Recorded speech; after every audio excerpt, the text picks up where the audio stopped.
The first thing I want to talk to you, Ira, is that about your book, The Rise of Fashion. Please tell me a little bit about your book and why did you decide to write this book? Because in life, it's always an opportunity in front of you if you recognize it and take advantage of it.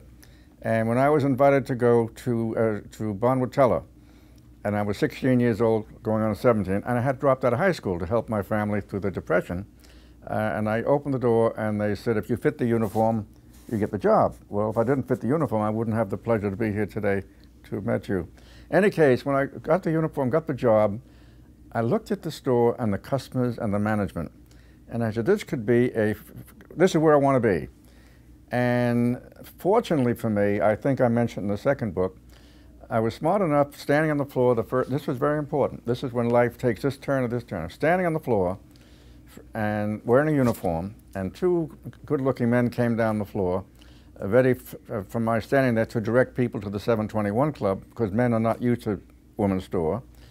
These men came over, and the floor manager, we had floor managers those days, he said, that's Mr. Holmes, the president, Mr. Schul, the vice president.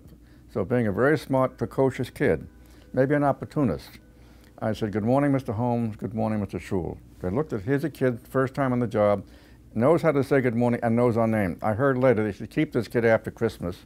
So as I mentioned, what started out as a Christmas job turned out to be a lifelong career, because the president, Bill Holmes, he decided, since he was an Irish immigrant who also grew up, he was going to be my mentor. And when I watched him come to work in the morning with a La Salle and a chauffeur and briefcase and well-dressed and everybody saying hello, the other guys who worked with the parking service, they were taking police department and fire department, which was very honorable friend. I said, not me, I want his job. So in effect, I set my mind on that, and I explain here in this book, that's how it all started. And the book, as you mentioned, people say, what made you add lessons learned? And I don't know. I just figured, here's what happened, here's what I learned. And it took off very well, and I've been invited to different business schools and universities to lecture, and I carry it as I do.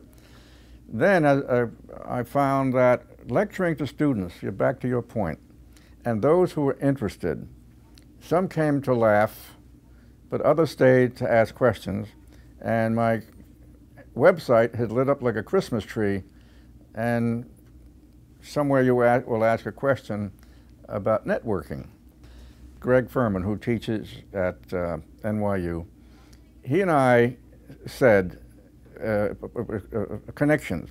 If Stanley Marcus, who ran Neiman Marcus, was giving a lecture, the next morning, Greg and I would be at his door, say, how do we get a job here? Students today don't think that way. They listen and they walk away.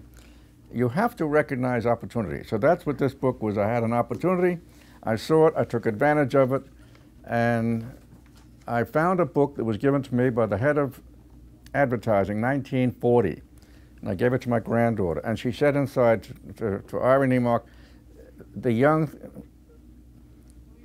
spirit of Bonwatella.